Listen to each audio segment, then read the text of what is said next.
Sounds. Yeah.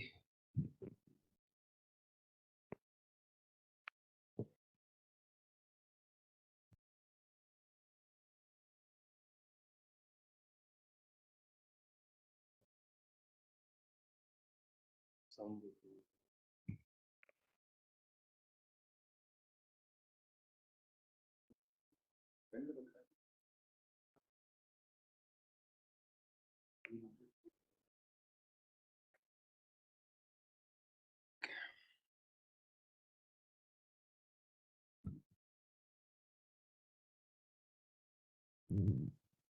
A very good afternoon to all. On behalf of Quality and Patient Safety Division NHSRC, I, Dr. Abhidaya, welcome you all to this particular 25th session of the ongoing 4-night series that we are conducting for providing the support to National Quality Assurance Standards implementation to the healthcare facilities. We had to postpone this particularly current webinar to 29th May due to the occasion of Eid on 28th.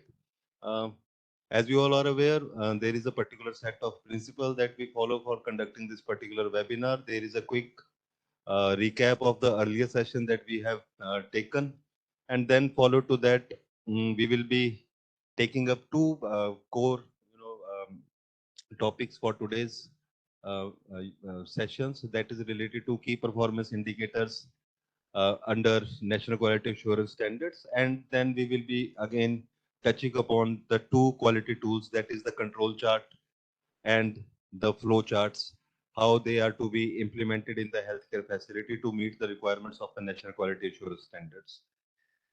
We will be sharing the links of the feedback session for today's webinar and a post-session questionnaire also.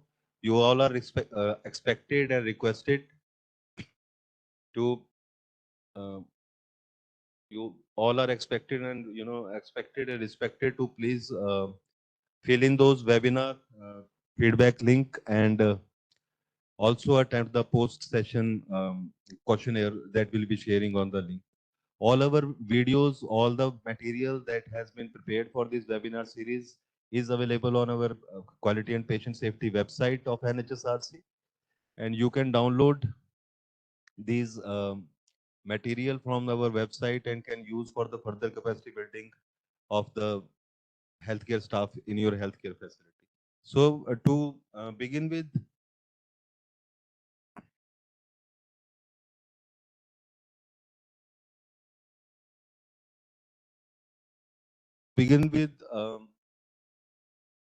I will be just taking you quickly through the earlier session that we have. We had two sessions earlier, that was on the tools for the quality improvement and also tools for the quality improvement and also for the particular benchmarking of the indicators that we have framed for the each level of the facility and the national quality assurance standards. As you all know, what is the quality improvement? It has been defined as systematic, continuous action that lead to measurable improvement in the healthcare facilities.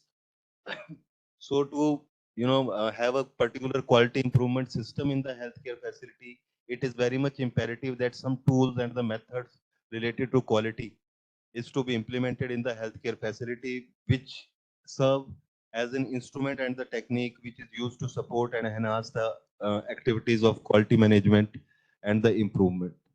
These were the few definitions that we shared with you earlier in the earlier session.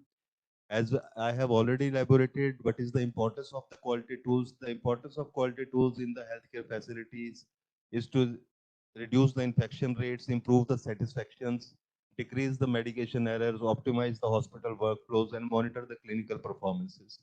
These are the 7 quality tools that we are expecting from the healthcare facilities that they are implementing when they are implementing the national quality assurance standard. These quality tools, 7 quality tools, include use of check sheets, Pareto analysis, fishbone diagram, histogram, scatter diagram, control chart, and the flow chart. In the earlier session, we touched upon the use of how to use the Pareto analysis and the fishbone diagram in the healthcare facilities.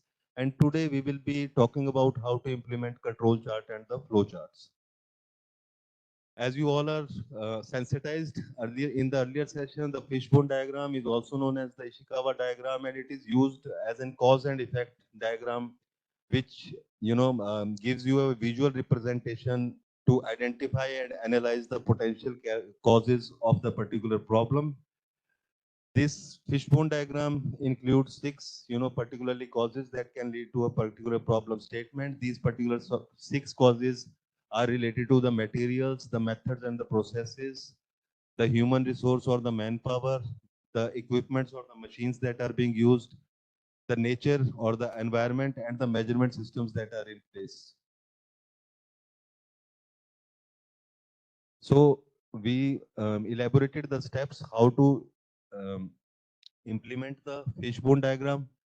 Step one was to define the problem. Step two, to have the brainstorming on those particular causes which are resulting in that particular problem.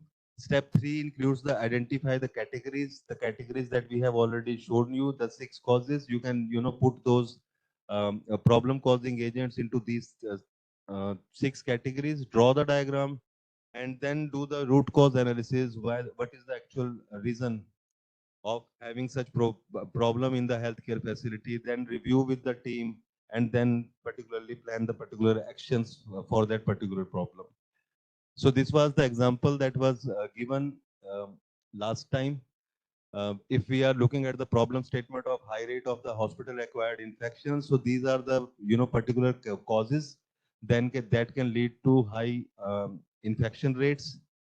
When we are talking about the materials, material includes the low quality disinfectants, use of PPEs, method and processes may include your sterilization processes, your clinical schedules, lack of infection control protocols. When we are looking at the manpower, it can be related to the poor hand hygiene training, improper machine usage, improper PPE usage. When we are classifying these problems under the machine and equipment, it can be related to the ventilator contamination, poor maintenance of the equipment, and environment related factors will be like overcrowding, inadequate housekeeping, improper biomedical waste management practices, and the measurement systems will be incomplete infection surveillance, poor documentation, delayed reporting on infection cases, and lack of the quality audits. So this was the example that was given to you. Then the second tool we covered was the Pareto principle. As you were told that Pareto principle is the simple rule that we follow, that 80% of the problem is only due to the 20% of the causes. So if you can identify those 20% of the causes through Pareto analysis, you need to work upon those 20% of the causes which will result in the 80% of the improvement in the healthcare facilities. Second session that was taken up was related to the benchmarking of the indicators. So as you were told that these are the few benchmarking parameters that you can follow in your healthcare facility to determine the benchmarks for the healthcare facility. You can use the reports, the latest reports that are there. For example, SRS report is there. Then quarterly reports of the NHMs are being generated. So these reports can be used to benchmark the healthcare outcomes in your healthcare facilities. A particular definition was shared with you, which shows that benchmark is systematic comparison of the facility practices and the outcomes against the national goals to ensure the uniform care. And subsequently, for each level of the healthcare facility, we elaborated what are the benchmarks that can be taken up by the healthcare facility to have a benchmarking for a particular indicator as per the National Quality Assurance Standards indicator framework. So these are the few indicators that we have set. For example, lab tests per 1,000 patients. That is one, and the benchmarking can be through the IPHS turnaround times that it can be monitored, or the benchmarking can be set by the healthcare facility. Early registration, ANC, you visits, these are the minimum benchmarks and the actions or the frequency that has to be there in the healthcare facility. So we elaborated and gave you the particularly benchmarking that you can use for your healthcare facilities to have a particular improvement in the healthcare facilities for the set of indicators. These all PPTs are available on our website. Please use these PPTs for the reference. This is the link um, of the website where you can access the all the material that is available and use for the capacity building of the healthcare staff in your healthcare facility. For today's session, we have lined up two sessions for you. One is the related to the one is related to the just a second, sorry.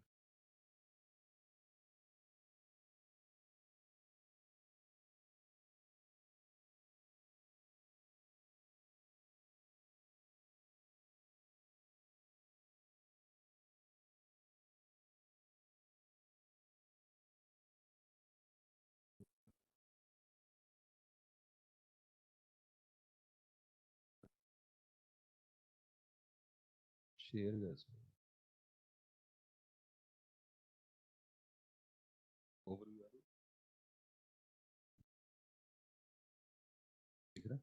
Okay, so today for this particular session on the overview of the key performance indicators, we have already told you there are two set of indicators that we are monitoring under National Quality Assurance Standards. One is the key performance indicators that give the overall, performance of the healthcare facilities. And then there are the set of the outcome indicators, which are the departmental level indicators that are needed to be monitored. Today, we will be touching upon the giving you an overview on the key performance indicators as per the level of the facilities. For this session, we have Dr. Pratiksha Kashyap with us.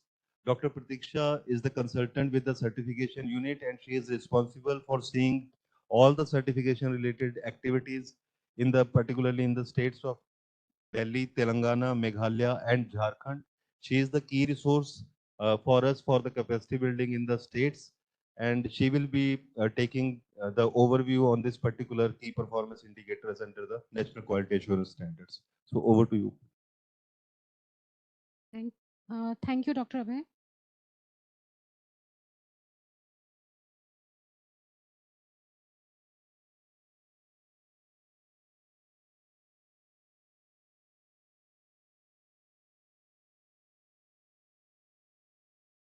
Uh, Good afternoon, everyone. So, myself, Dr. Pratiksha Kashyap, consultant with certification unit under Quality and Patient Safety Division. Today, I will be presenting an overview of key performance indicator, commonly known as KPI, under National Quality Assurance Standard Framework. This session will focus on understanding the concept of KPIs, their importance, how they have distributed across various facilities, and what is their importance in healthcare quality improvement, and their practical applications across various public health facilities. So this is a this is a famous quote by Peter Drucker. If you can't measure it, you can't improve it.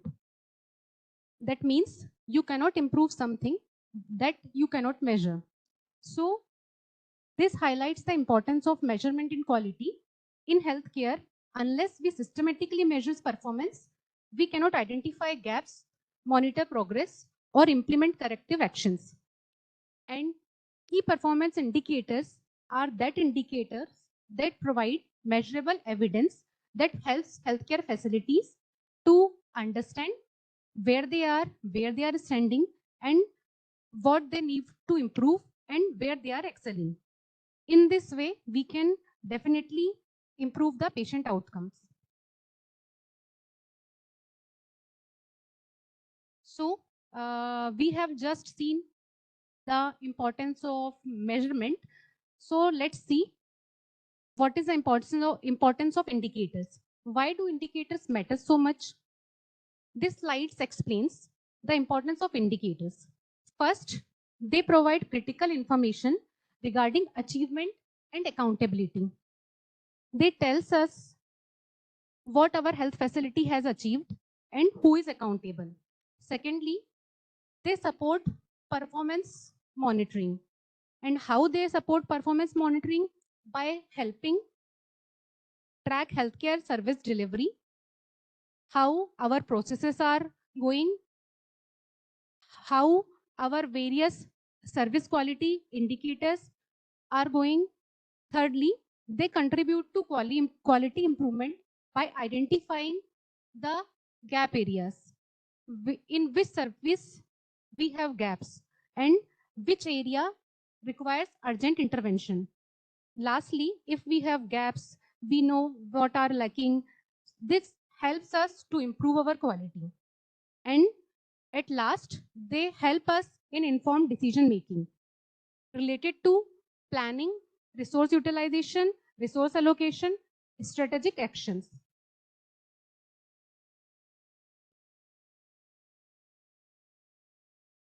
So let's go to key performance indicator and what are these? So exactly key performance indicator hai kya? These are specific measurable values that reflects how effectively a healthcare facilities is achieving its key objective. In next slide, we will see KPIs in detail. KPIs in detail about healthcare facilities, various examples of KPI. But first, we need to understand these are measurable indicators which are used to evaluate performance, and everyone have heard them in their daily lives to measure something. It is not only effective in healthcare but also in day-to-day life.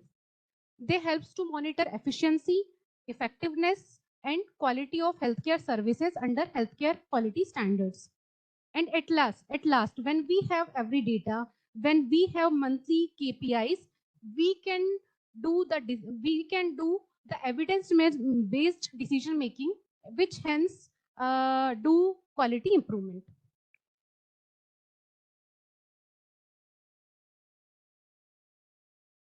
So there is a lot of confusion regarding KPIs and outcome.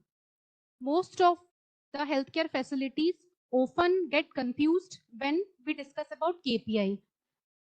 So let's see what are KPIs and how they differ from outcome. First, KPI, as we discussed in last slide, KPIs are quantifiable metrics. They are quantifiable metrics to assess the success of a specific intervention, process, program, or overall organizational performance.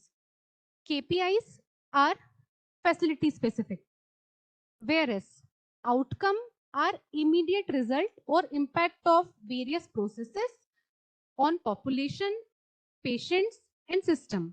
And outcomes are often departmental specific. So when you see outcome, and what is outcome?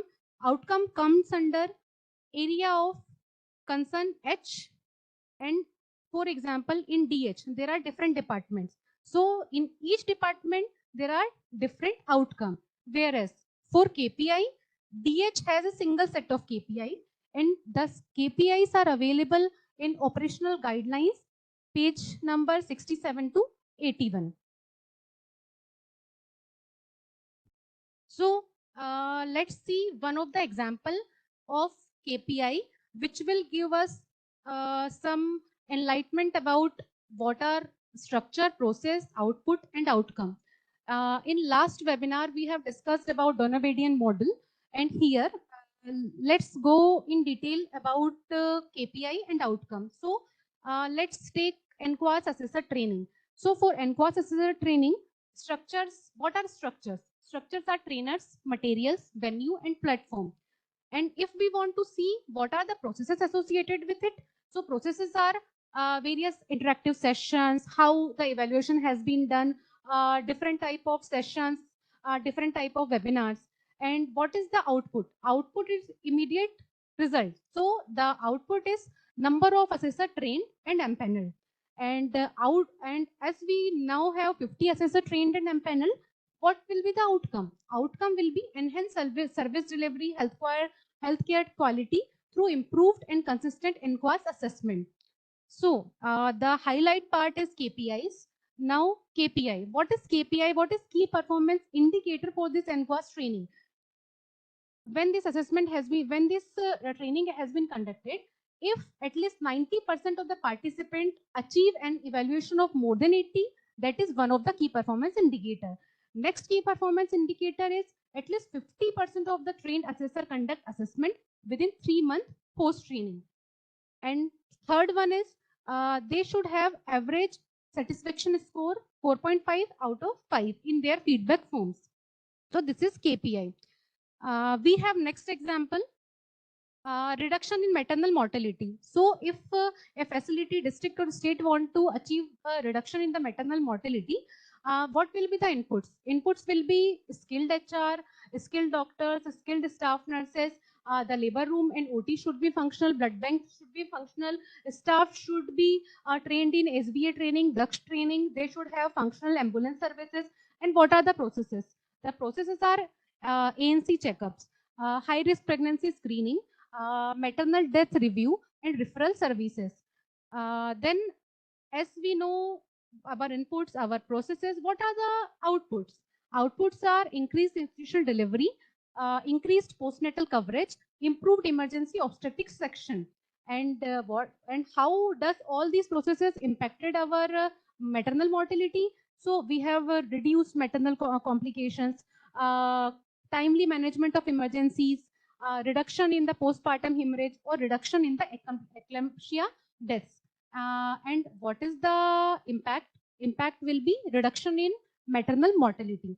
Now let's go to KPIs. KPI of reduction in maternal mortality will be percentage of pregnant women receiving at least 4 ANC visits, 4 plus, percentage of high risk pregnancy identified, and percentage of maternal death review completed within timeline.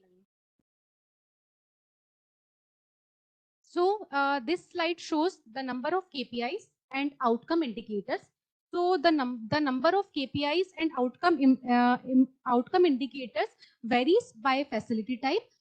Key performance indicator in DH is 27. For community health center, they are 24. Primary health center, they are 20. And urban primary health center, they are 15. For ARM SSC, that is Ayushman Arogya Mantri Sub Health Center, there are no separate set of KPIs. The outcome indicator serves as KPI.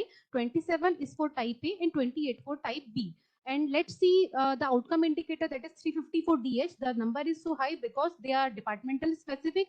Every department have their own outcome indicator. 193 is for community health center, 70 for primary health center, and for UPSC they are 89.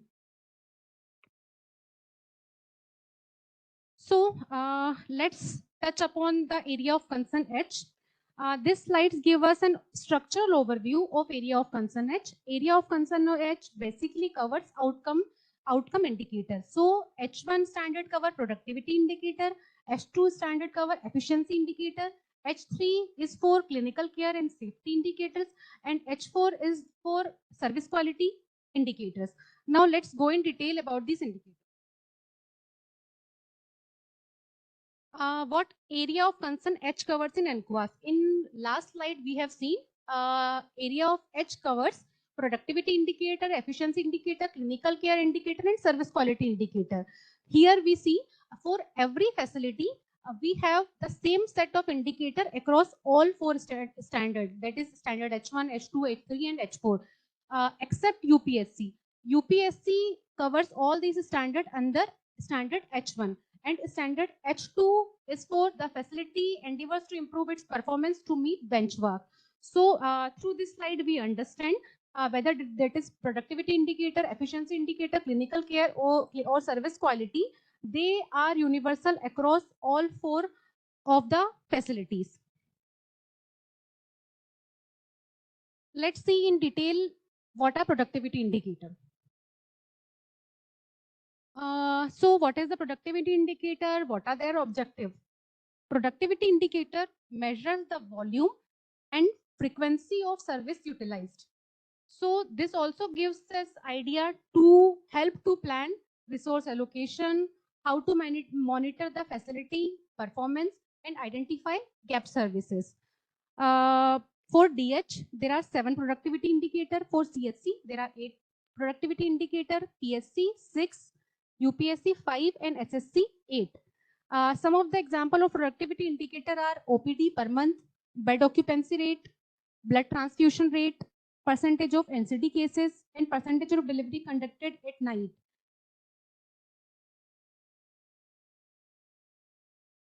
So we have seen the productivity indicator and how productivity indicator helps us. So once again, go back to the objective. The objective is to assess the volume and utilization of healthcare services delivered. Here we will see key performance indicator, productivity indicator varies according to facilities as per the scope of their facility. First, district hospital, community health center, primary health care center, and urban PSC. So you will see in the slide that bed occupancy rate, it is same in district hospital, community health center, primary health center does not have bed occupancy rate as it is not under their service coverage. Community health center has one of the indicator major surgeries done, but they are not covering LSCS. Likewise, primary health center has percentage of MTPT conducted, and urban PSC has number of outreach sessions conducted for the vulnerable population, because urban primary health center have the outreach session as per their jurisdiction.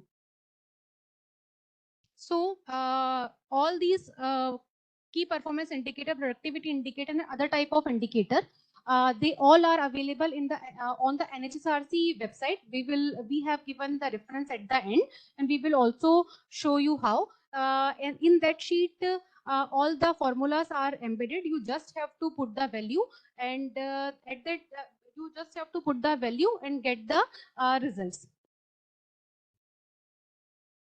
So let's take an example of proportion of vulnerable population. This is one of the KPI we just discussed at UPSC level.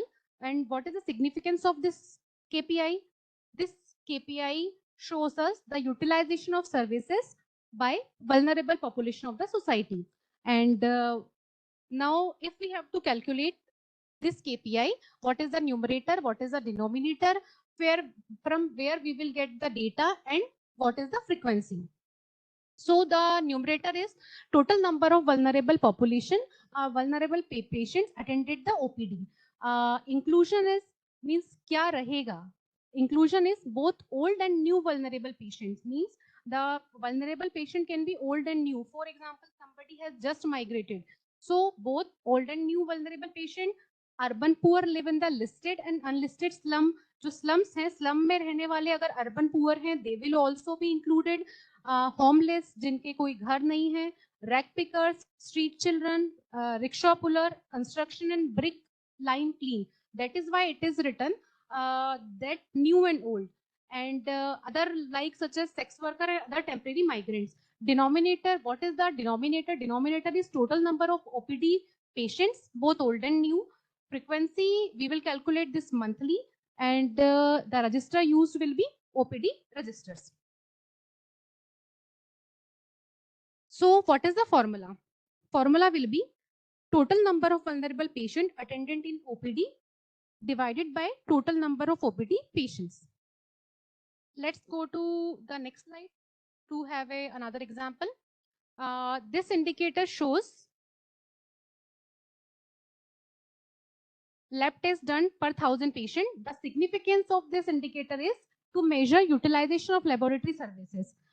Denominator, let's see the what is numerator and denominator. Before going to see or understand any indicator, it is very important to understand what is numerator, what is denominator, what is included, and what is excluded. So numerator is total number of tests done for both OPD and IPD patients. Exclusion is tests done at point of care testing, that is excluded. Denominator is total number of patients attended during the month. Inclusion is both patients, whether they are coming in OPD or IPD cases, both will be included. Formula for this KPI is total number of lab tests done into 1,000 divided by total number of patients attended. From where we will get this data? The data will be taken from lab register. Frequency is monthly.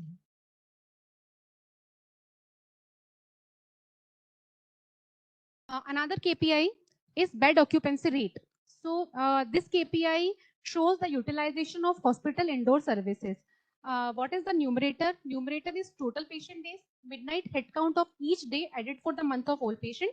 Denominator is total number of functional bed in hospital and days in the month. Formula, total patient days into 100 divided by functional bed days in the month. Frequency is monthly. Source of data at midnight census. So most of the indicator we are calculating monthly. And for assessment of any healthcare facility, the assessor will ask for at least 3 months of KPIs, 3 months of data. The facility should have calculated what is the baseline data, so that when we calculate the KPI after 3 months, we will be able to know what is the improvement, where we are lacking, where are the gaps, and where we need to take proper precautions, or where we need to change our strategy.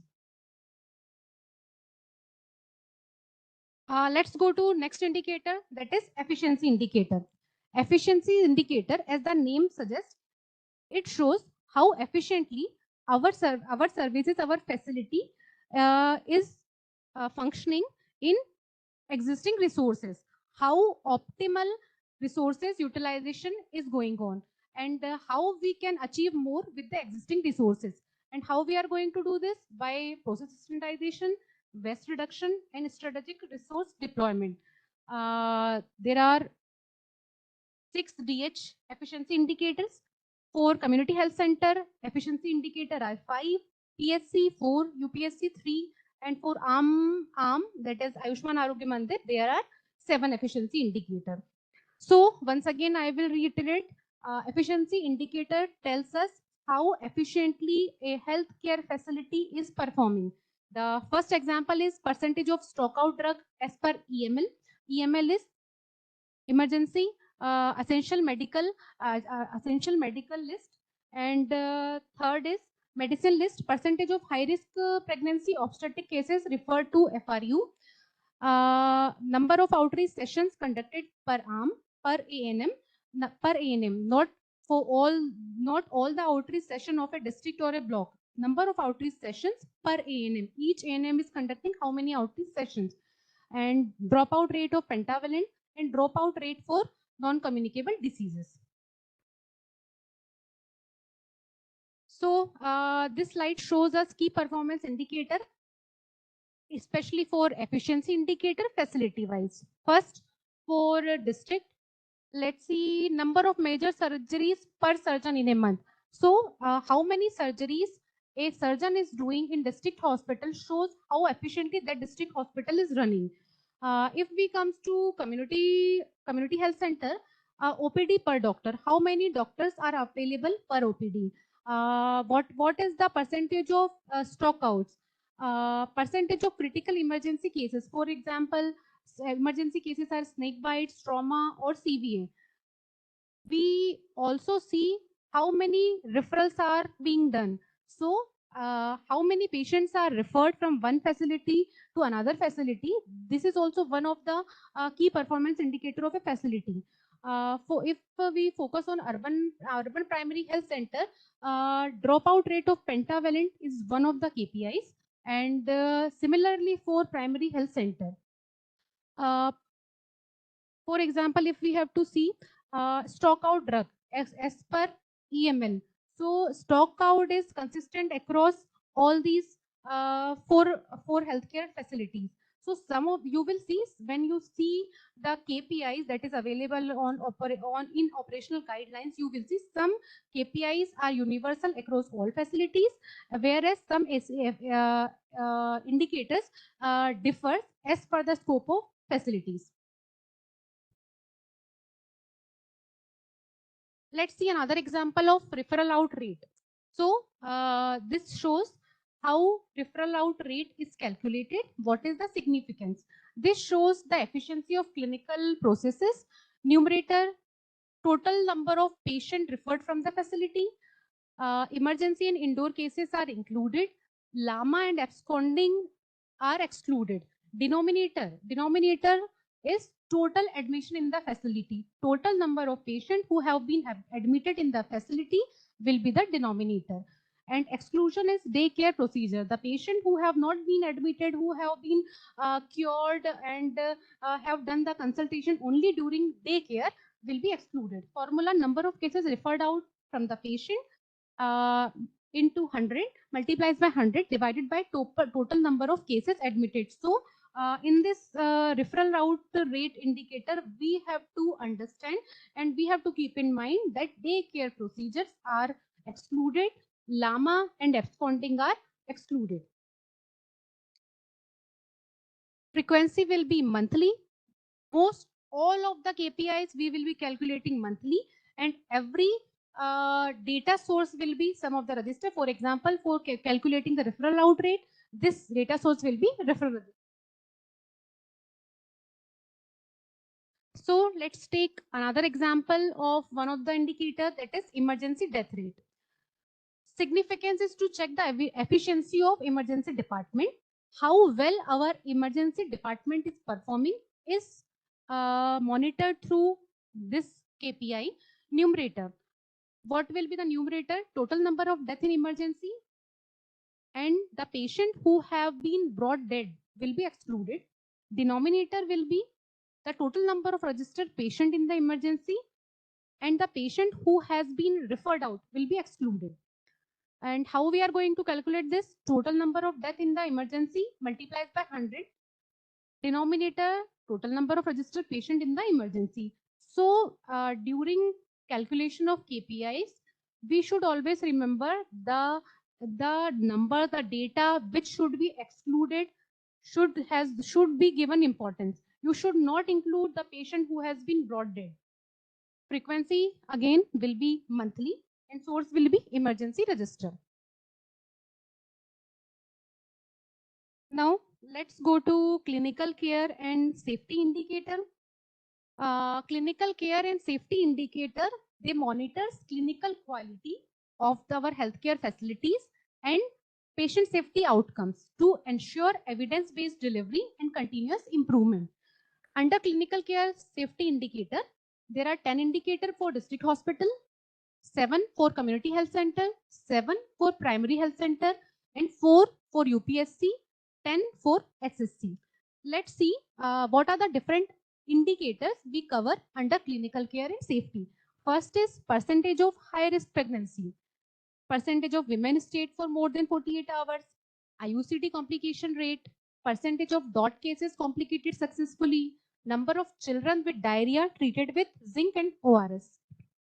In next slide, we will see in detail the clinical care and safety indicator facility wise. So this slide shows the clinical care and safety indicator facility wise. The first clinical care and safety indicator in a district hospital is percentage of maternal death. So percentage of maternal death, percentage of neonatal death. But when you see the community health center, there are no separate KPIs for maternal death and neonatal death. Here, death rate include there. Here there is a KPI which include death rate, which includes all the deaths. Surgical site infection is uniform across district hospital and community health center. And for average length of the stay, that is also you have to calculate in community health center as well as in district hospital.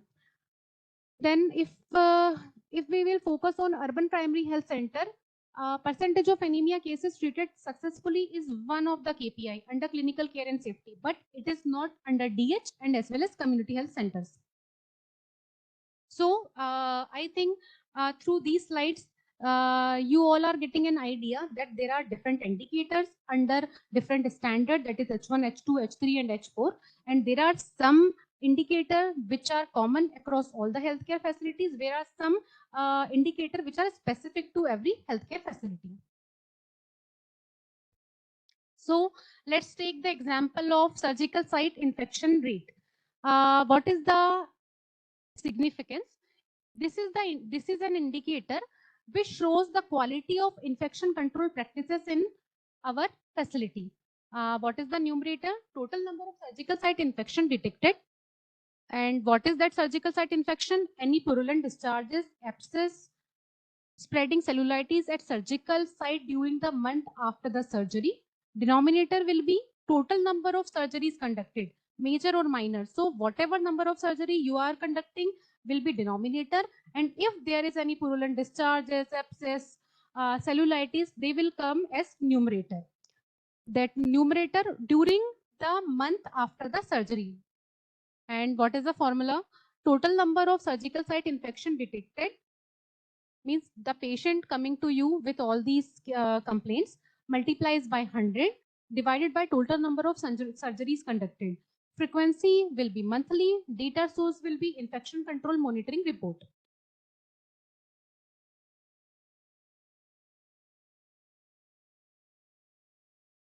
So this indicator is antibiotic consumption rate. So there is some mistake. Significance is to measure what is the antibiotic uses, how and in what frequency antibiotic prescription has been done in the facility. We will measure through this indicator. Numerator is total number of prescription. How we are going to see how many antibiotic has been prescribed? For this, we have to see the prescription, total number of prescription found with antibiotic during prescription audit. So first the facility or healthcare quality manager or whoever is the nodal person should do a prescription audit. And in this audit, how many times antibiotic has been prescribed, that will be the total number. And denominator will be the total prescription. If you have audited around 100 prescription, that will be the denominator. Formula is total number of prescription with antibiotic multiplies by 100 divided by total number of prescription audited. So numerator is prescription with antibiotic, denominator is total number of prescription audited. Frequency monthly, source of data prescription audit record. So here what you have to understand, without prescription audit you cannot calculate this KPI. Last but not the least, this is service quality H4, that is service quality indicator. So in order to assess the patient perception and satisfaction, this indicator has been used. First, and what are the example of indicators in this? LAMA, left against medical advice, patient satisfaction score for OPD, and patient satisfaction score for IPD. So service quality indicator assess patient perception and experience to ensure the patient-centric care. Key measures include LAMA rate, PSS, both for OPD and IPD. This indicator tells us how patients feel about the care they received from the healthcare facility and how satisfied they are.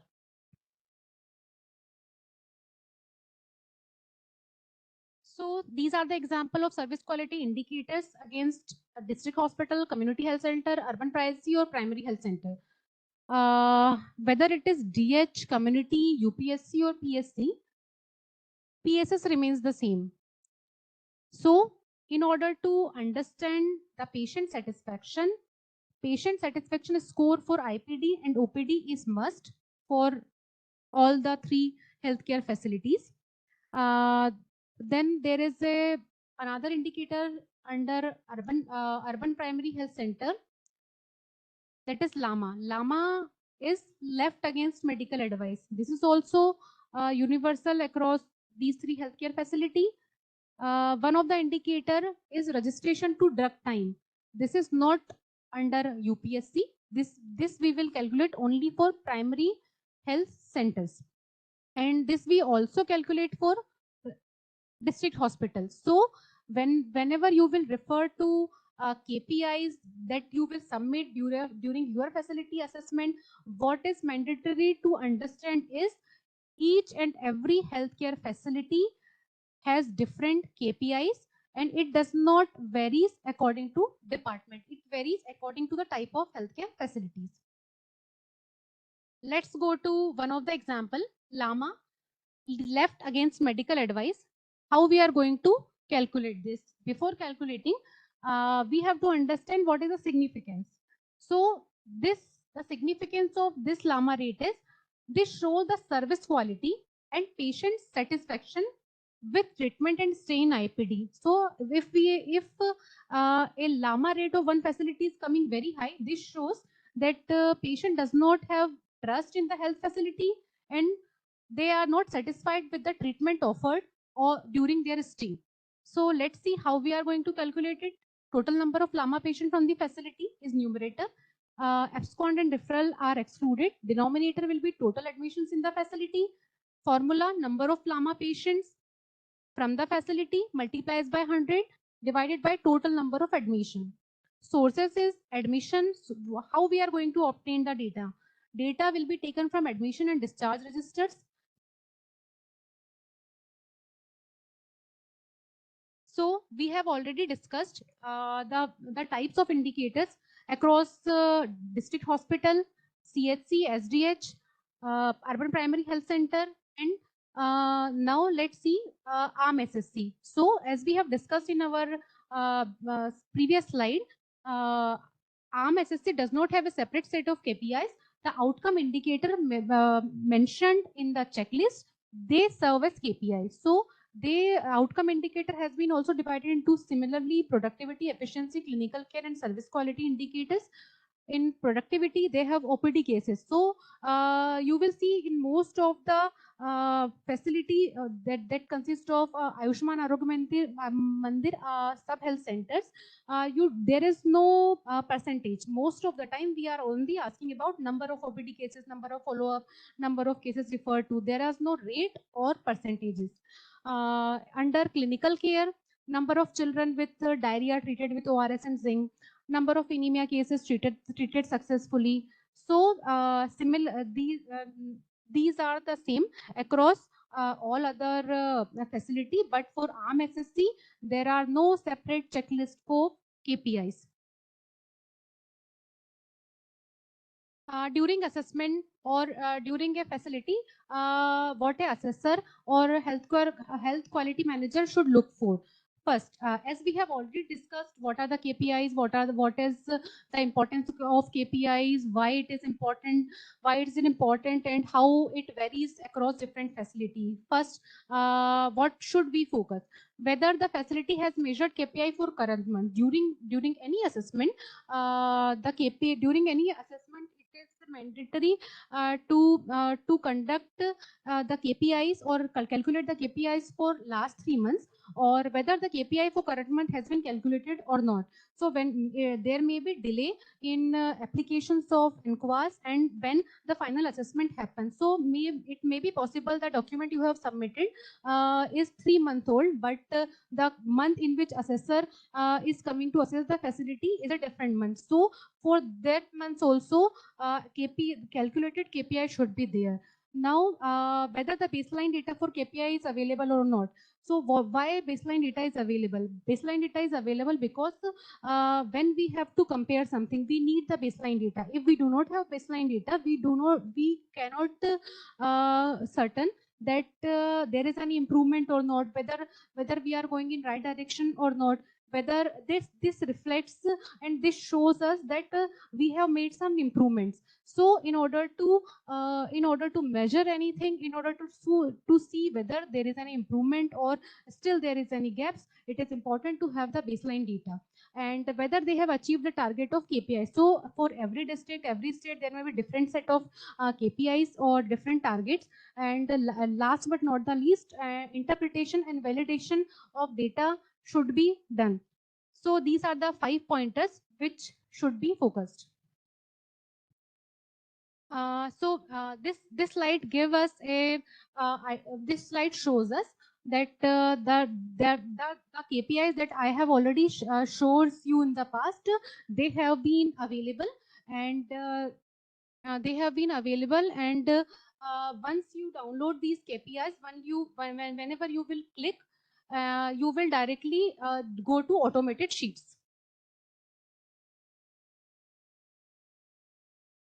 So this slide shows that all these KPI have automated Excel sheet, and when we click this, we will directly enter to the sheet. Just a second, I will show you.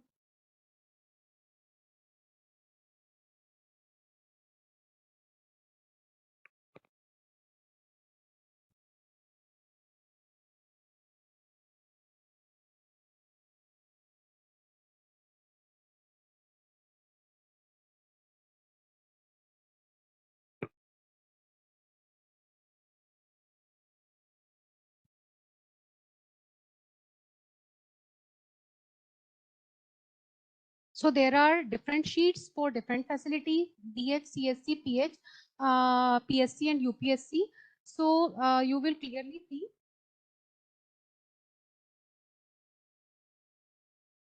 Everything has been included in the sheet. Let's go to another slide.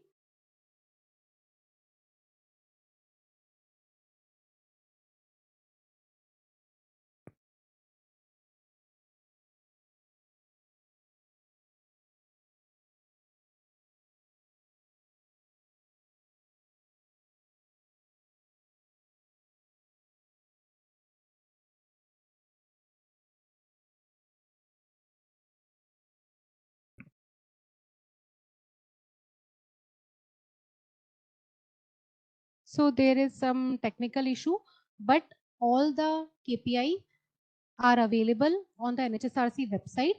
And whenever you want to calculate the KPI, please go through this address and enter the data.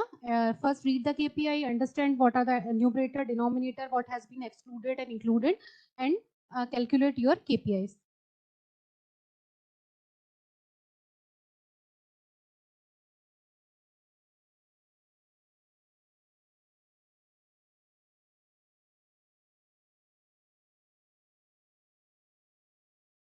These are the some of the reference material available. That is National Quality Assurance Standard for DH, CSC, PSC operational guidelines, Laksh and Muskan guidelines. So thank you. This is from my side. Thank you, sir. Thank you so much, Pratiksha, for taking us through the detailing of the key performance indicators. One are the key takeaways that you must be, taking away from the slides, the 6 pointers or the 5 pointers that Pratiksha showed over here regarding the evaluation of the key performance indicators. It is not just about the monitoring of the key performance indicators, but also do the trend analysis and monitor the performance of your facility against the benchmarks that you have set. So, for example, if there is one indicator that is related to patient satisfaction survey, you are monitoring the PSS score, but it can be your quality objective to increase the patient satisfaction score. So you have to look into the particular trend analysis of those indicators in the healthcare facility and continuously try to improve on those particular set of indicators. Um, for all the questions that has been raised in the chat box, we will be taking up all the question after the both the sessions have been completed. There's the technical glitch we encountered during our presentation regarding the key performance indicator, Excel sheets. We have already shared the link in the chat box with all the participants. You can, go to that particular link and look into these Excel sheets for data capturing and having a, trend analysis at your end. So to continue with the second session, for this particular session on the quality tools, where we'll be addressing the use of flowcharts and the control charts to implement the quality improvement in your healthcare facilities. We have with us Dr. Ajay Kumar Arya. Dr. Ajay Kumar Arya is our senior consultant at Regional Resource Center in Northeast region. He is spearheading all the quality related activities across the 8 northeastern states and is providing the capacity guidance to the these northeastern states to implement the national quality assurance standards and the other quality improvement activities under the quality and patient safety domain. So over to you, Ajay. You can share the PPT from your end, and we will confirm whether you are audible Yes, and yes. the PPT is visible to us also. Sure, sir. I'll share the PPT. Thank you, sir, for giving us the opportunity to present in this our webinar. Sir, I hope the PPT is visible. Yeah, it is visible, Ajay, but your sound is a bit less. If you can. Sure. Sir, am I audible now? Yes, Ajay, please. Sound is okay? Yeah. Okay, great. So for Sorry to today's disturb. If you can just, sorry, Ajay, if you can just, take us our presenters, our participants for this particularly the new logo that has been incorporated under NQAS, please. Sure, sir. Thank you, sir. So, as discussed in the last webinar session, where Dr. Deepika has informed that the NQAS logo has been updated. As you all are aware that Muskan and Laksh has now been integrated under the NQAS. So the new logo has also pictures of the Laksh and Muskan initiatives. So this is the new logo. This is also available in the QPS website, where you can see and can download for displaying in your health facility also. So in the last session, in the last webinar, a session was conducted by Dr. Deepika Sharma on the tools for the quality improvement, and I will be taking forward the further few tools today. That is the flowchart and the control chart. So last time, maybe it's not moving. Just a minute. So in in our health facility, every day we collect lot of data, but until this data is analyzed or being monitored, and if until unless we make certain useful interpretation using this data, those data will not be of any use. Earlier session which was on the KPI, so if you have calculated the KPIs on a monthly basis, that's great. But if you don't analyze those KPI, if you don't try to understand that where our facility is going in terms of the output or the outcome, the whole exercise will be futile. So we have a set of quality tools available which can be used to analyze and also to improve the quality services in our health facility. We have a different types of quality tools. Some are quantitative, which can be used to analyze the data, whereas the certain kind of tool are there which can be used for a qualitative analysis and the quality improvement. So last time Deepika ma'am has discussed the Pareto analysis and the fishbone diagram. In today's session, we are going to discuss the control chart and the flow chart. So control chart is basically used to monitor a process stability over the time, and they have a certain upper and the lower control limit which are used to interpret the data, whereas the flow chart is a visual representation of the process sequence. So I'll go one by one in each session. Many of the time when I interacted with the health facility staff, they said, "Ki, sir, it's difficult to use the control chart or the run chart." So today we'll try to explain ki how we can use the control chart for the analysis purpose. Saying, just a minute. Okay. Yeah, it's moving. So as the name suggests, control chart, there will be some control limits. So basically the control chart is a graphical tool which is used to monitor or analyze the process variation over time.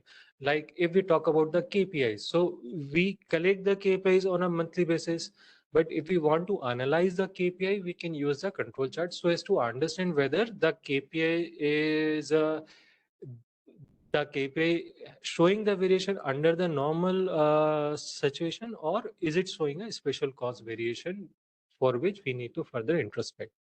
So like I said, it's a graphical tool used for the study of a process variation over the time. So over the time, whatever the data we collect, we can use this tool to analyze it. The basic use of this control chart is that it indicates whether a process is under control, whether a process is stable or not, or is it affected by unusual variation which need correction, which need corrective actions. So whether it's under control, whether it's out of control. So this way, it also helps us to distinguish between the common cause and the special cause variation. Now, what is the common cause?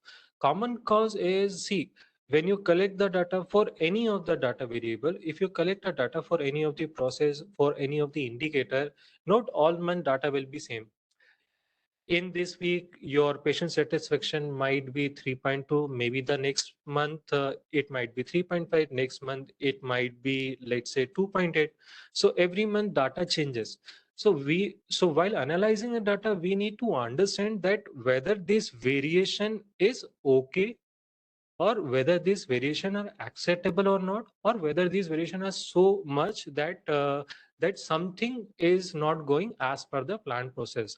So that way we can say whether it's a common cause variation or whether it's a special cause variation. So the common cause variation is inherent or expected variation within the process, whereas the special cause variation is an unexpected variation arising from a specific issue or maybe any other reason which need a further investigation. Now, control chart also often used with the PDCA cycle. Under the PDCA cycle, we try to implement change idea, various quality initiatives. So just to taste those hypotheses, those change idea, whether those are showing as an improvement or whether they are not showing much improvement. So control chart can be used with the PDCA cycle. So the primary goal of the control chart is to determine if a process is stable and predictable, characterized by common cause variation, or if it is influenced by the special cause variation, so that can be also identified and which need a attention, special attention. So the first objective of the control chart is to assess whether a process is predictable, consistent, and capable of delivering the reliable outcomes while enabling the timely identification and analysis of the special cause variation. Now, while while preparing the control chart, there are few key elements which we need to understand.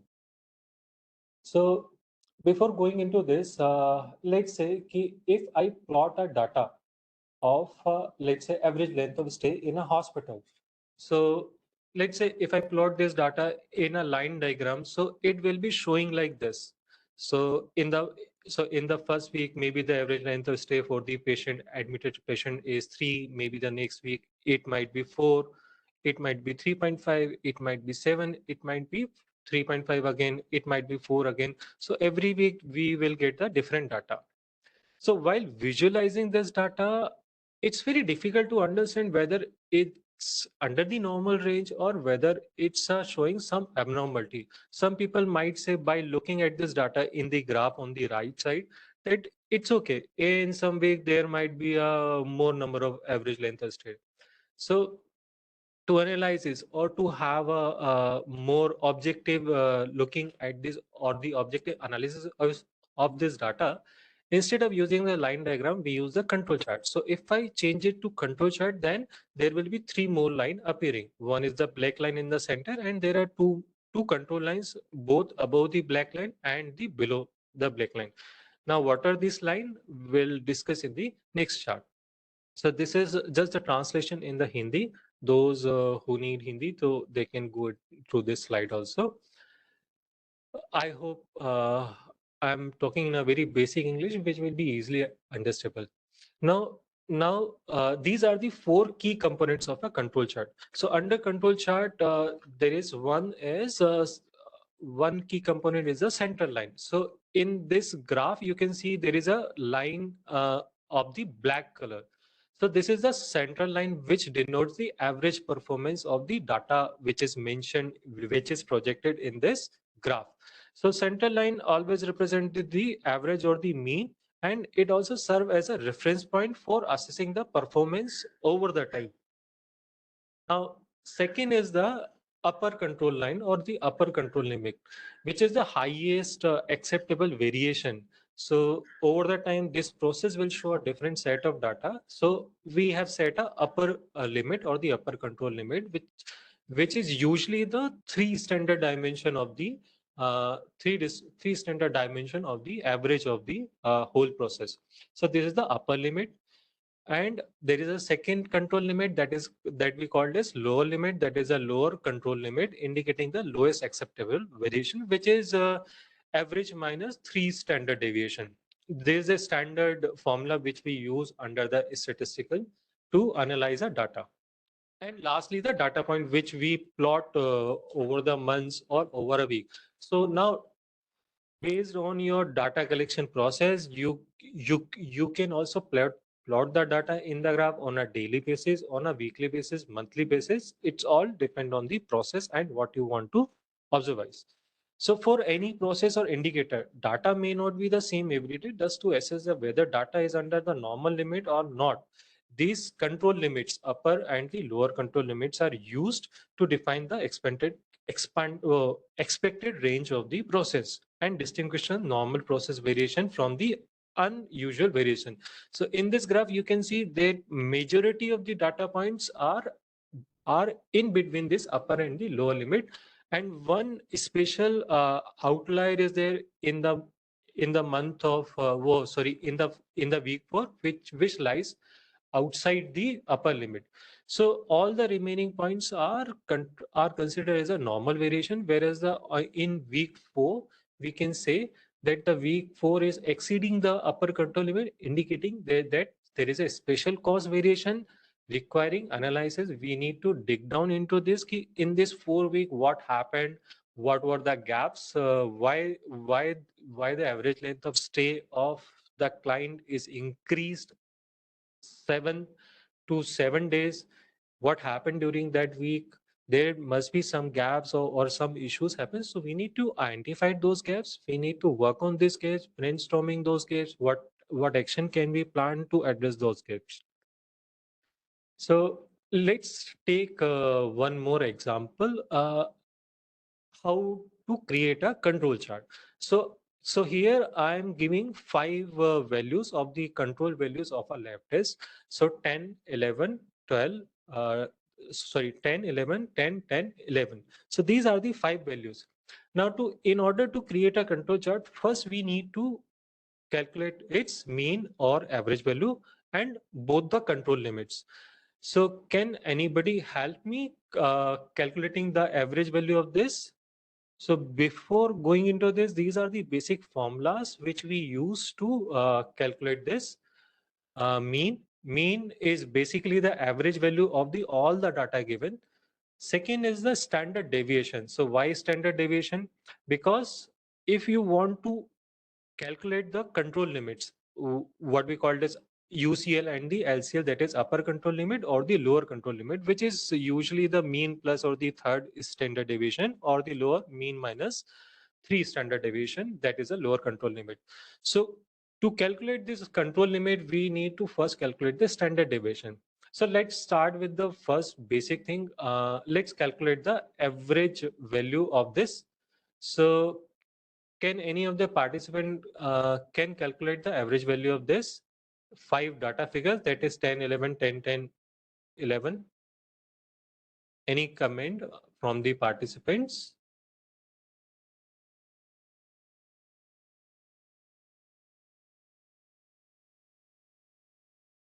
Okay, so now if we want to calculate the average value of these 5 data points, so the simple process is to add all the values, that is 10, 11 plus 10 plus 10 plus 11, that amounts to 52.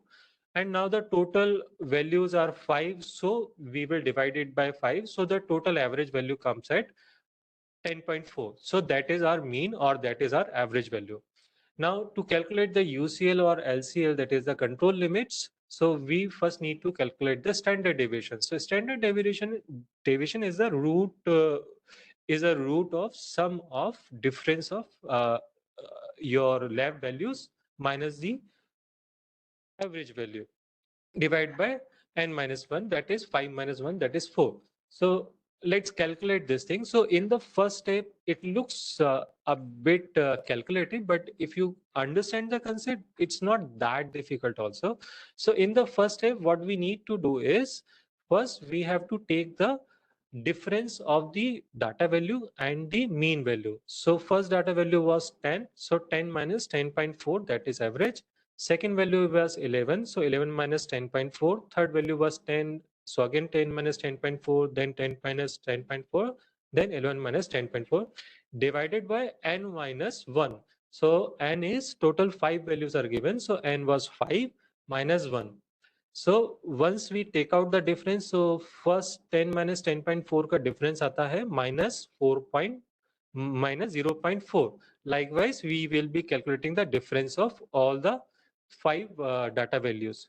Now we have to do a square of this differences. So then the value comes at 0.16, 0.36, 0.16, 0.16, and 0.36. Now we will add this value. So the total will come as 1.2 divided by 4. Once we divide this thing, the whole value comes as 0.3. Or if we use the square root of this thing, so the total answer will come as 0.55. अगर exact value में बात करूंगा तो it will come at 0.547 which I have rounded off, so 0.55. Now if we have calculated the standard deviation, then calculating the upper and the lower control limit will be much easier. So upper control limit is the mean value is 10.4 and plus 3 standard deviations. So 0.55 is one standard deviation, so इसको 3 times ले लेंगे तो that will be 1.65. So if I want to calculate the upper control limit, so it will be 10.4 plus 3 into 0.55, that is 1.65. So the upper control limit will be coming as 12.05. And the lower control limit will be coming as 10.4 minus 1.65, that is 8.75. It's a bit calculative, but it's a one-time activity once you have done. So then plotting the chart will be much easier. So if I using this data, so we have got all the 4 values, that is mean, standard deviation, UCL, and the LCL. So using this mean, upper and lower control limit and the actual data, if we plot the figure, if we plot this data in a figure, so this figure will come.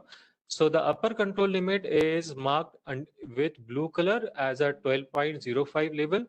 Lower control limit is marked as 8.75 level. And the mean is marked as 10.4 level. And the red color is marked as the actual data, that is of the control values for the lab test. So by looking at this data, we can see that all the values of the lab test are within the normal range and nothing is going above the upper or the lower control limit. But doing the various data analysis, you might identify outliers, you might identify trend or shift, which can be further analyzed for the possible reasons ki why this outlier happened.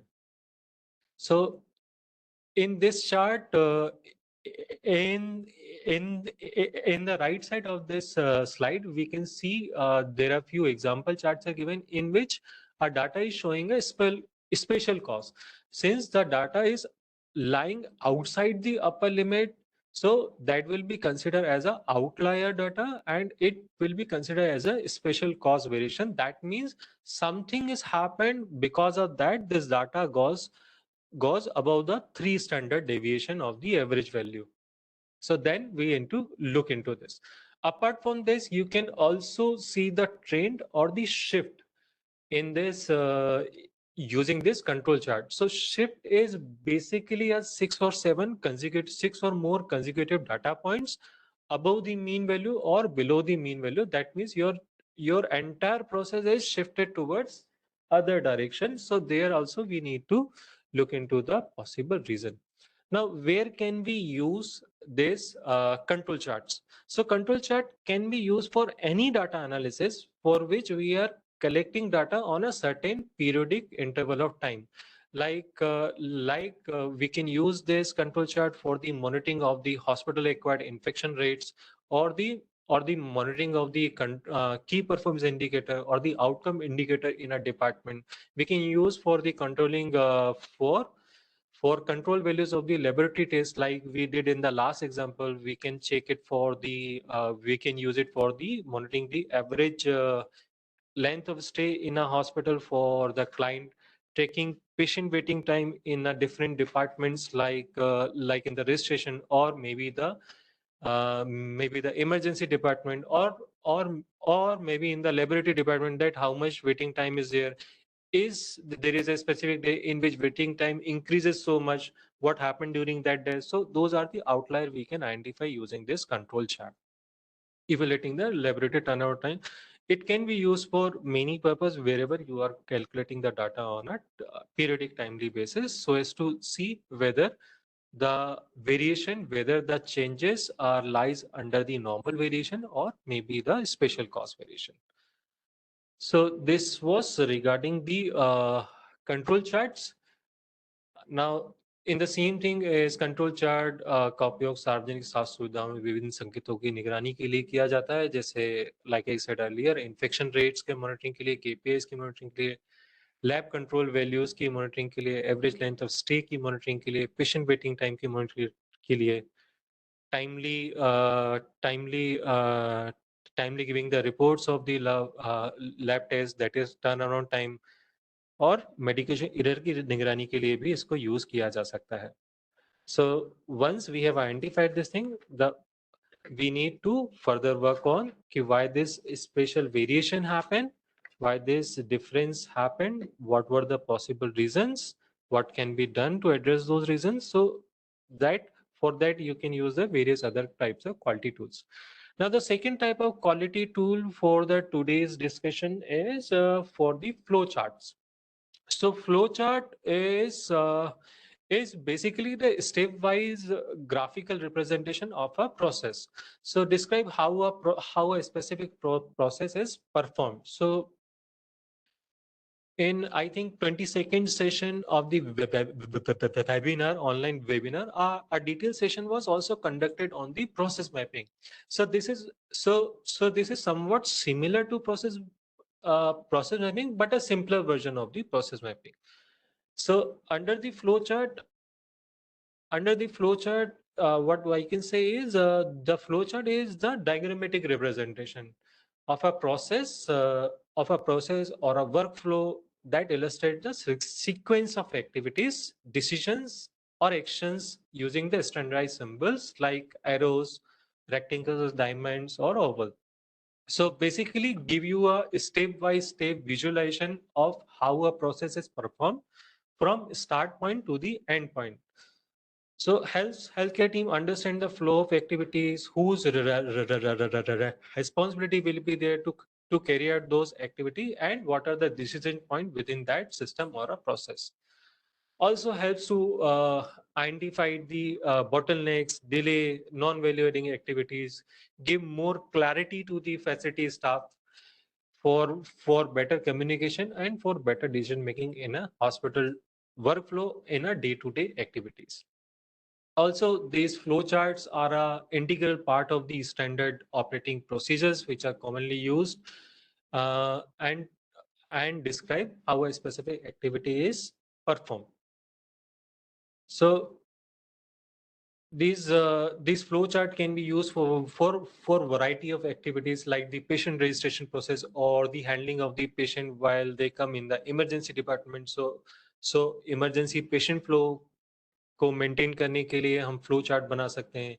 Patient को अगर higher centre refer करना है तो जब हम patient को higher centre refer करते हैं तो उस टाइम पे हमें क्या क्या स्टेप्स फॉलो करने हैं उसके लिए फ्लो चार्ट बना सकते हैं.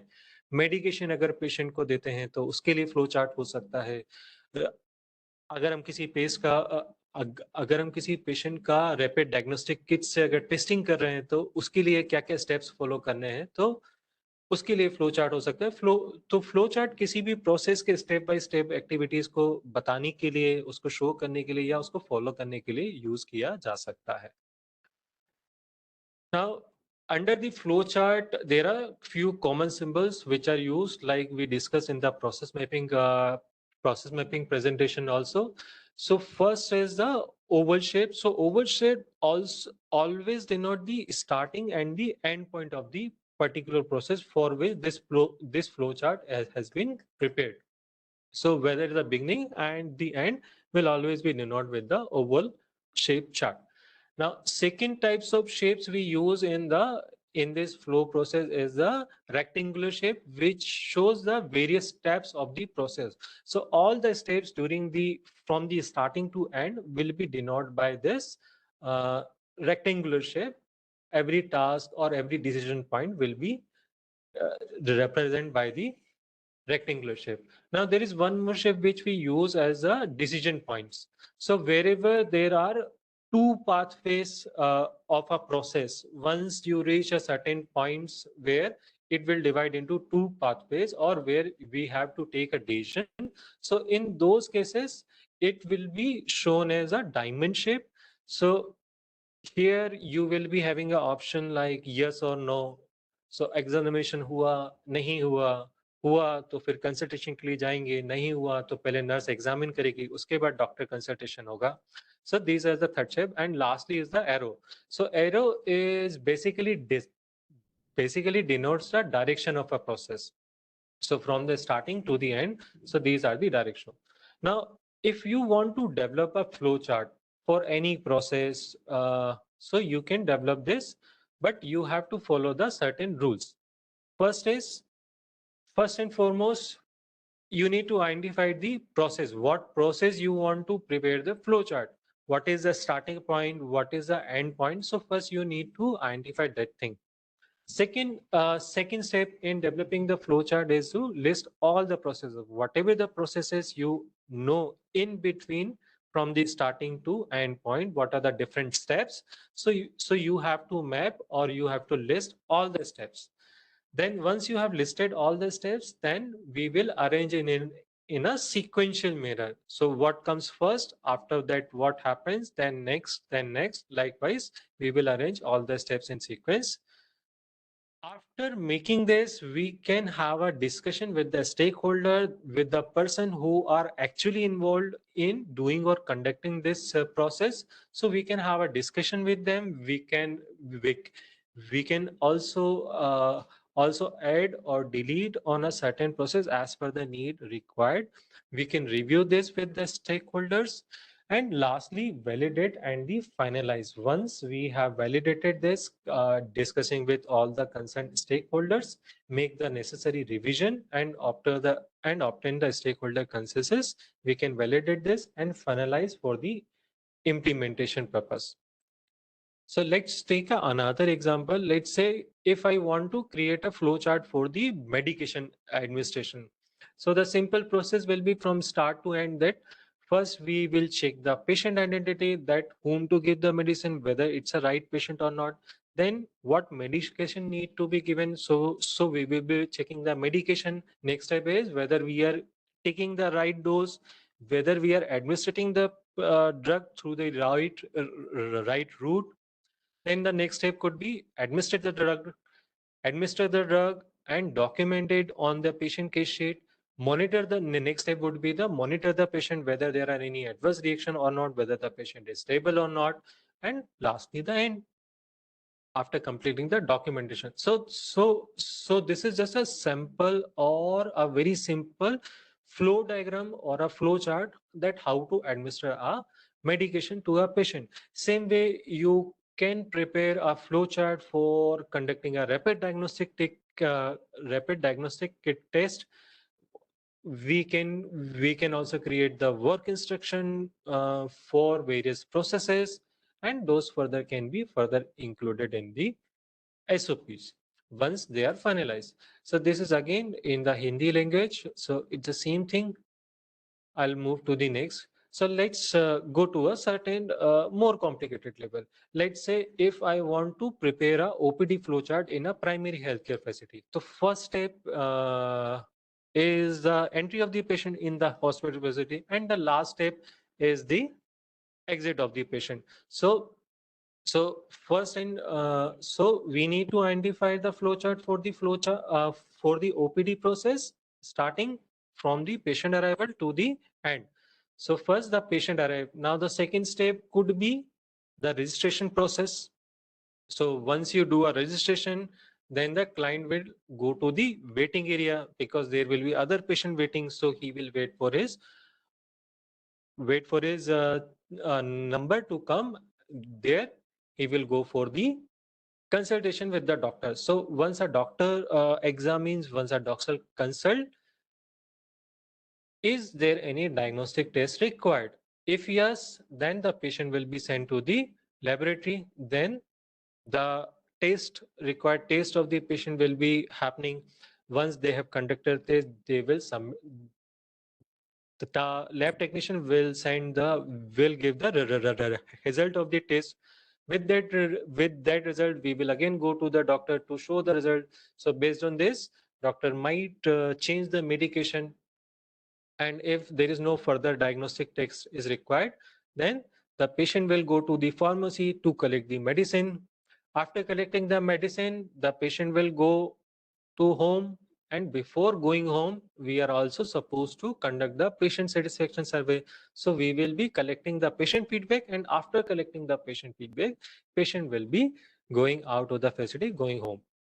So this is a OPD flow chart.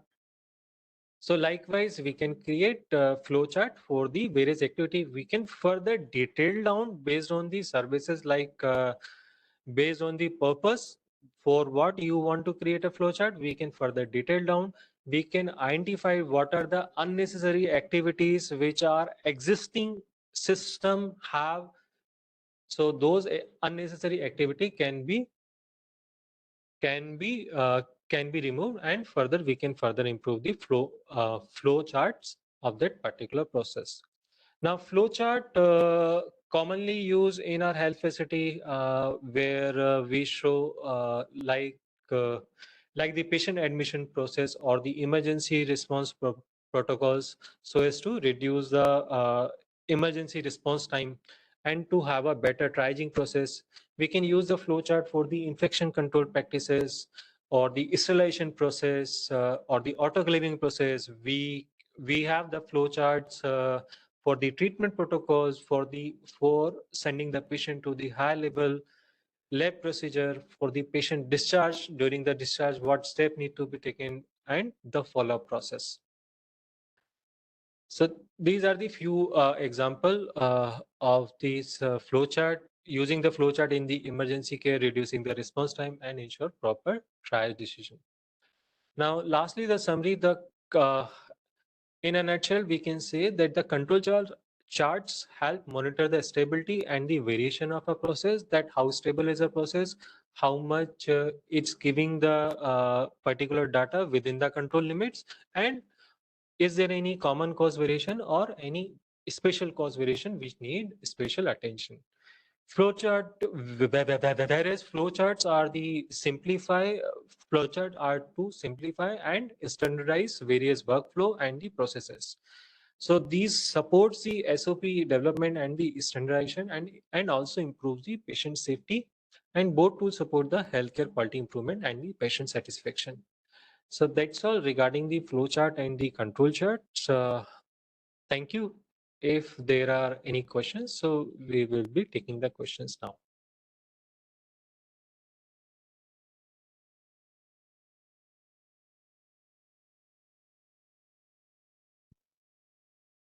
Box.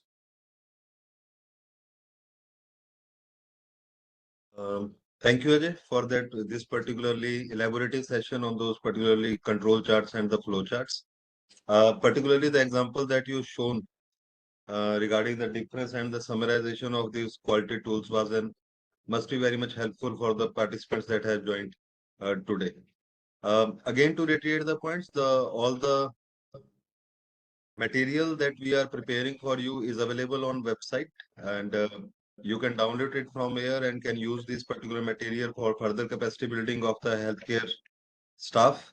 And the links of today's session will also be uploaded on the website. We have shared a feedback and the post session training link over here. Request all the participants to please attempt the post session questionnaire and give us the feedback so that we can continually improve on those, particularly, these our webinar sessions that we are conducting at least fortnightly. Now, if you have any question, you can just put it in the chat box. Earlier, we received few questions uh, that were related to the KPI monitoring.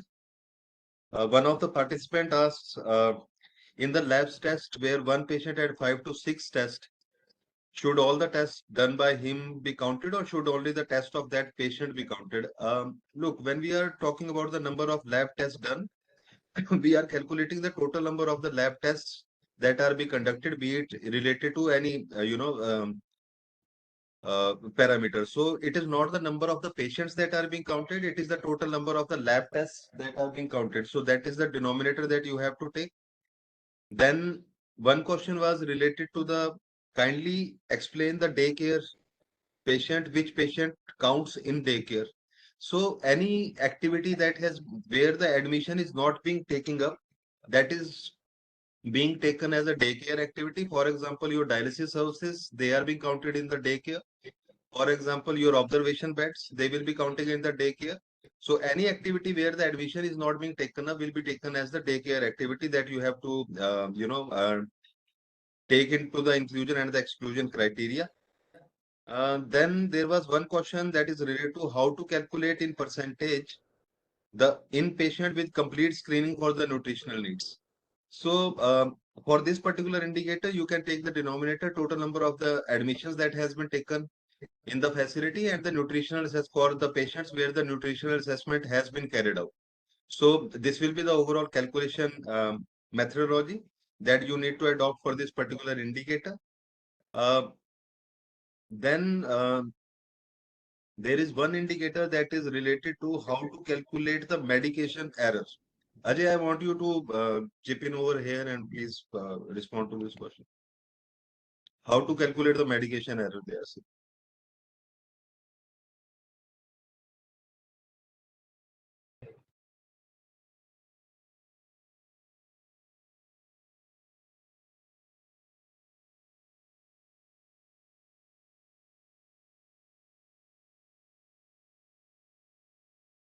Is your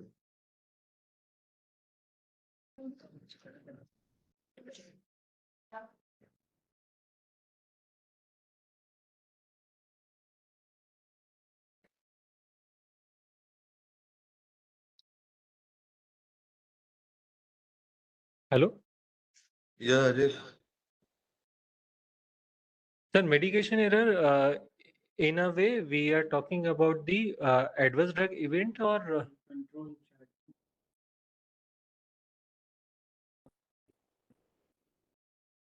sir control chart के through हम medication error या हम adverse drug event के cases का analysis कर सकते हैं medication error in terms of adverse drug reaction or anything else, or we are talking about the adverse drug event?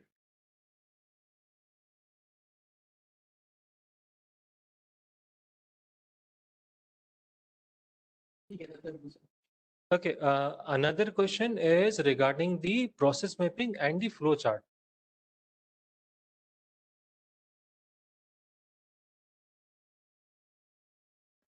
Okay, so we'll take one by one each question. First one is difference between the process mapping and the flow chart. So process mapping and flow chart, usually it's same. Flowchart is more of a simpler thing where we will be showing the different processes or different activities through a various steps or processes. For various steps or various sequences. Process mapping is going beyond this. So where using the process mapping, what we do is we need to identify the bottlenecks. What are the processes which are there, which are actually not helping or not actually improving that particular processes. We will be identifying those key steps, those bottlenecks, and we will be in the 22nd session, we have talked about the various kind of waste, various kind of dust, various kind of non-value adding activity. So those non-value adding activity we need to identify, we need to further remove to further improve the process. So that is the process mapping. Flowchart is just simply showing the steps of various sequences to carry out a certain activity. Let me give you one example. Like I have given you one example of the OPD process for the flow chart. So there I have shown you the basic steps of the flow chart. Now if I go into the detail, if I actually observe that particular process when I went to a health facility, I'll share one example of one health facility where I visited, where a patient comes. When the patient comes, patient was initially looking for a stretcher or wheelchair. So there, another 5-10 minutes, it's gone. Then he came to the registration. Then there was a very long queue. So their registration, it will take another 25-30 minutes to get in that registration, to get the registration. And then he came to the OPD area. There he asked, where is the doctor? So doctor was not there. So doctor came another half an hour late. So under the process mapping, we try to identify the areas where actually problems are happening, actually delaying that particular process. What are the key bottlenecks? What are the issues which are actually hampering that particular flow of the process? So there we will identify what are the non-value adding activities, what can we further add to improve the activity. So under the process mapping, we will focusing that particular flowchart in a more detailed way. Flowchart is a basic representation of a various activities. So when uh, like I have explained one example for the drug administration. So drug administration, these are the steps which need to be followed by every staff nurses while administering a drug to a patient. Same way we can have a treatment protocol, same way we can have a various examination procedure, various lab tests conducting, or or any other activity where you want to show the key processes or the key activities. So this is basically the this thing, process mapping and the flow chart. Now, next question is regarding it. Is it necessary to take the swab culture every month? There is no surgical site infection in the OT. So as a general practice, Abhay sir, you can also add if I'm wrong. As a general practice, we collect a monthly culture from the OT or the lab and send for the surveillance purpose. But if in a case there is a surgical site case or an increase in the number of surgical site traces observed, or if your surveillance sample came positive, in that case we will be doing a immediate fresh sampling again so as to further track. Medication error formula. So that question I'm not clear. If you can help me out. Medication error formula. And last is, sir, how to calculate risk adjusted mortality and standard mortality rate outcome indicator of the ICU risk hospital.